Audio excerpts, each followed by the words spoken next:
Assalamualaikum warahmatullahi wabarakatuh. Selamat pagi semuanya. Bagaimana kabarnya hari ini? Semoga semuanya selalu sehat, selalu dalam lindungan Allah Subhanahu wa taala. Amin ya rabbal alamin. Hari ini kita akan belajar fikih, membahas tentang sholat bagi orang sakit. Sudah siap untuk belajar? Sudah ya? Dibuka buku fikihnya. Nah, di sini ada gambar.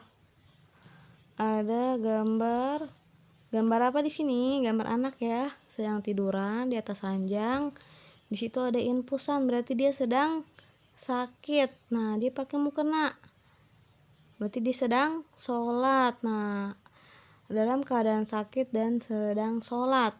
Jadi di sini ceritanya anak ini bernama Alia. Alia sedang terkena musibah. Alia dirawat di rumah sakit karena terjatuh di tangga dan tulang kakinya patah. Ia harus tertidur di ranjang sampai kakinya sembuh. Karena alasan tersebut, Alia melakukan sholat 5 waktu dengan posisi berbaring di atas ranjang. Apakah hal tersebut boleh dilakukan? Boleh tidak ya? Nah, sholat hukumnya wajib bagi setiap muslim. Meskipun sedang sakit atau sedang dalam kondisi apapun, sholat harus tetap dikerjakan. Allah Subhanahu wa taala telah memberikan keringanan kepada orang yang sedang sakit untuk tetap melakukan sholat sesuai dengan kemampuannya. Jika seseorang sakit dan tidak dapat sholat dengan berdiri, maka diperbolehkan sholat dengan duduk. Nah, tidak bisa sholat dengan duduk, diperbolehkan sholat dengan berbaring. Sholat merupakan kewajiban yang harus tetap dikerjakan dalam keadaan bagaimanapun, baik pada waktu sehat maupun pada waktu sakit. Sholat adalah tiang agama. Orang yang tekun menegakkan sholat berarti menegakkan agamanya. Orang yang sedang sakit harus tetap melaksanakan sholat 5 waktu selama akal atau ingatannya masih tetap normal. Cara melaksanakannya sesuai dengan kemampuan orang yang sakit tersebut. Ya, jika tidak mampu sholat sambil berdiri, ia boleh sholat sambil duduk. Jika tidak mampu sholat sambil duduk, ia boleh sholat sambil berbaring ke sebelah kanan menghadap kiblat. Dalam hadis Rasulullah SAW yang berbunyi, An Imran bin Husainin radhiyallahu anhu qala kanat bi bawasiru fasa'alatun nabiyya sallallahu alaihi wasallam anis salati faqala sholli qa'iman fa illam tastati' fa qa'idan fa illam tastati' fa ala janbin, rawahul Bukhari. Yang artinya, saya Imran bin Husain sakit bawasir.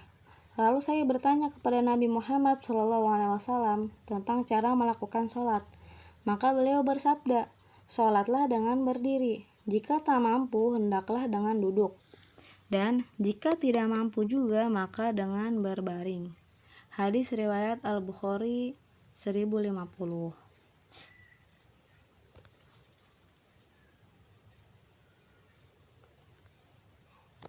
Nah, dalam sebuah ayat ya di Al-Quran, surat Al-Ankabut yang artinya laba-laba, ayat 45 ya. Di surat ini yang artinya, bacalah apa yang telah diwahyukan kepadamu, yaitu Alkitab, Al-Quran, dan dirikanlah sholat. Sesungguhnya sholat itu mencegah dari perbuatan-perbuatan keji dan munkar. Dan sesungguhnya mengingat Allah, sholat adalah lebih besar keutamaannya dari ibadah-ibadah yang lain. Dan Allah mengetahui apa yang kamu kerjakan. Jadi sholat itu dapat mencegah dari perbuatan keji dan mungkar. Nah, jadi sholat itu wajib ya. Meskipun dia sedang sakit, dia juga harus tetap sholat dengan kemampuannya. Ini cara sholat dengan duduk, yaitu niat takbiratul ihram, membaca doa iftitah, membaca al-fatihah, dan membaca surat seperti sholat sambil berdiri. Jadi tetap ya bacaannya semuanya sama. Nah, di gambar pertama ini yaitu pertama menghadap kiblat dan berniat sholat fardu sambil duduk. Terus kemudian mengangkat kedua tangan takbiratul ihram. Dilanjutkan membaca doa iftitah, surat al-fatihah, dan salah satu surat dalam Al-Quran. Terus gambar yang ketiga yaitu ruku dengan meletakkan tangan di lutut dengan menundukkan kepala. Terus yang keempat itu iktidal dengan mengangkat kedua tangan dengan kepala ditegakkan. Terus yang kelima yaitu sujud dengan cara membungkukkan kepala dan badan. Yang keenam duduk tahiyat awal atau akhir dilakukan semampunya. Nah, yang terakhir yaitu sholat diakhiri salam dengan menolehkan wajah ke kanan dan ke kiri. Itu cara sholat sambil duduk. Nah, sholat dengan cara berbaring. Nah, di sini yang pertama yaitu kedua kaki diarahkan ke arah kiblat. Kepala ditinggikan dengan alas bantal dan mukanya diarahkan ke kiblat. Selanjutnya berniat lalu takbiratul ihram dengan mengangkat tangan. Nah, di gambar yang kedua bersedekap, kemudian membaca doa iftitah, al-fatihah, dan salah satu surah dalam Al-Quran. Ruku dan sujud cukup dengan isyarat. Di gambar yang ketiga, tahiyat awal dan akhir dilakukan sesuai kemampuan atau dengan isyarat. Kedua tangan tidak bersedekap. Terus kemudian yang keempat yaitu salam dengan menolehkan wajah ke kanan dan ke kiri. Nah, demikianlah Allah Subhanahu wa Ta'ala tidak akan membebani hambanya dengan sesuatu yang tidak mampu dilakukannya. Allah Subhanahu wa Ta'ala memberi keringanan atau rukhsah bagi hambanya. Di sini ada catatan.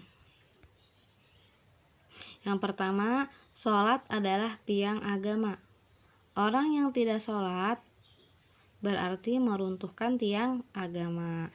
Sholat menghadap ke arah kiblat. Jadi meskipun dalam keadaan duduk ataupun berbaring, sholat tetap menghadap ke arah kiblat, kecuali sedang dalam perjalanan. Nah, di sini sedang dalam perjalanan di atas kendaraan itu sholatnya menghadap ke arah kemana kendaraan itu maju. Terus yang terakhir di sini keringanan disebut juga rukhsah.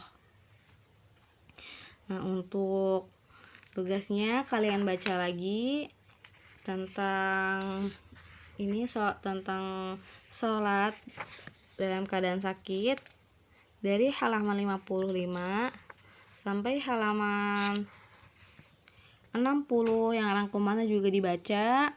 Terus kemudian nanti dikerjakan, ada soal nanti dari link nanti ibu kirim. Tetap semangat, ingat selalu jaga kesehatan, ingat pesan ibu 3M, memakai masker, menjaga jarak, dan mencuci tangan dengan sabun dan air mengalir. Ya, terima kasih.